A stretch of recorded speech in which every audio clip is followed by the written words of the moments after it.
اگلا سوال ہے، اگر کوئی شخص جان بوجھ کر قرآن کے مصحف کی ترتیب سے الٹ صورت پڑھ لے، مثلا پہلی رکعت میں سورہ فلق اور دوسری رکعت میں سورہ کافرون، تو کیا اس کی نماز درست ہوگی؟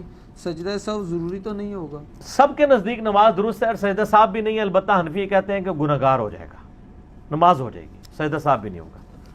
لیکن حنفی اس لیے کہتے ہیں کہ ان کا بزرگ ان کو پٹی پڑھا گئے. ہمارے پاس تو صحیح مسلم میں حدیث ہے کہ نبی صلی اللہ علیہ وآلہ وسلم نے، صحابہ کرام کہتے ہیں ہم ایک دفعہ نماز پڑھائی، پہلی رکعت میں سورہ نساء پڑھی اور دوسرے میں سورہ آل عمران پڑھی. تو آپ نے تو اس طرح کیا ہے. اس طرح صحیح مسلم میں ایک حدیث ہے کہ نبی علیہ السلام نے پہلی رکعت میں سورہ اخلاص پڑھی اور دوسری میں سورۃ الکافرون پڑھی. تو ترتیب بدل کے پڑھنا بھی سنت ہے، دونوں طریقے سنت ہے. ترتیب سے بھی پڑھے کوئی وہ بھی سنت، ترتیب بدل کے بھی پڑھے وہ بھی سنت. سجدہ صاحب تو ویسے کسی کے نزدیک وہ کہتے ہیں جی قرآن الٹا نہ پڑھو کہیں اللہ تمہارا دل نہ الٹے کر دے. ہاں یہ باقاعدہ ان کی فقہ کتابیں اٹھا کے دیکھیں. قرآن الٹا کون پڑھ رہا ہے؟ الٹا تو یہ ہے کہ بھی قل هو اللہ احد ہے، اس آیت میں دال اینڈ پہ اور دال میں پہلے پڑھ دوں، جیسے وہ یہ تعویذات لکھنے والے جادوگر کرتے ہیں، آیتوں کو الٹا کر دیتے ہیں. سورت تو الٹ ہو ہی نہیں سکتی، جب میں پوری سورت پڑھوں تو الٹ کیسے ہوئی؟ قرآن الٹا پڑھنا تو نہ ہوا. اور پھر مجھے یہ بتائیں کہ قرآن کے مصحف کی جو ترتیب ہے کیا نزول کی ترتیب یہی ہے؟ تو سب سے پہلے تو آپ یہ کہیں گے اللہ نے الٹا قرآن نازل کیا ہے.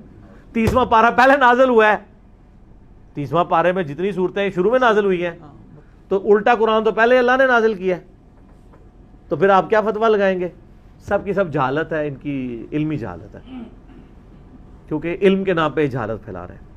سجدہ صاحب واجب نہیں ہوگا. سجدہ صاحب کن چیزوں سے واجب ہوتا ہے میں نے ڈیٹیل لیکچر دیا، مسئلہ نمبر 92 آپ جا کے دیکھ لیں، یوٹیوب پہ لکھیں تو سجدہ صاحب کے 8 مقامات کون سے ہیں جن پہ سجدہ صاحب واجب ہوتا ہے، اور کون سے ایسے 5 مقامات ہیں جن پہ سجدہ صاحب واجب نہیں ہوتا، خام خواہ لوگوں نے بنایا ہوا ہے. آپ نے اکثر یہ بھی سنا ہوگا جی فرض کی تیسری اور چوتھی رکعت میں سورت نہیں ملا سکتے. بخاری مسلم میں کہ نبی علیہ السلام فرض کی تیسری اور چوتھی رکعت میں کئی دفعہ سورت ملاتے تھے، اور صحابہ کہتے ہیں زور اور اثر میں آپ اونچی آواز میں سورت کی تلاوت بھی کر دیتے تھے 1-2 آیات، تاکہ ہمیں پتہ چل جائے کہ آپ تیسری چوتھی میں بھی پڑھ رہے ہیں.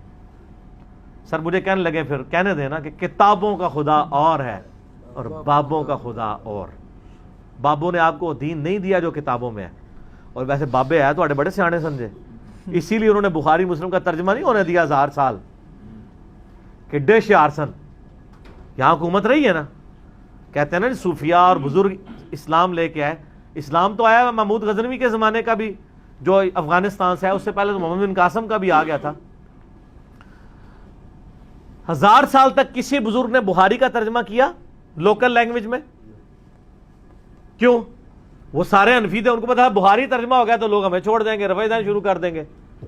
بخاری کا پہلا ترجمہ لوکل لینگویج میں 1920 میں ہوا ہے، آلموسٹ 100 سال ہوئے ہیں. اب 2019 چل رہا ہے نا تو 100 سال ہونے والے ہیں.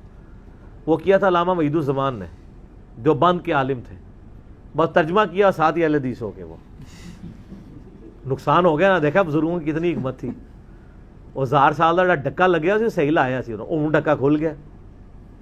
ایون قرآن کا ترجمہ نہیں تھے یہ لوگ کرنے دیتے. شاہ ولی اللہ دہلوی نے جب ترجمہ کیا وہ کہتے ہیں قرآن تو عربی میں تھا، اس نے فارسی میں لکھ دیا. 5 سال وہ چھپے رہے ہیں شہید ہونے سے بچنے کے لیے. ظاہر ہے اس کے پیچھے لگ گئے تھے لوگ.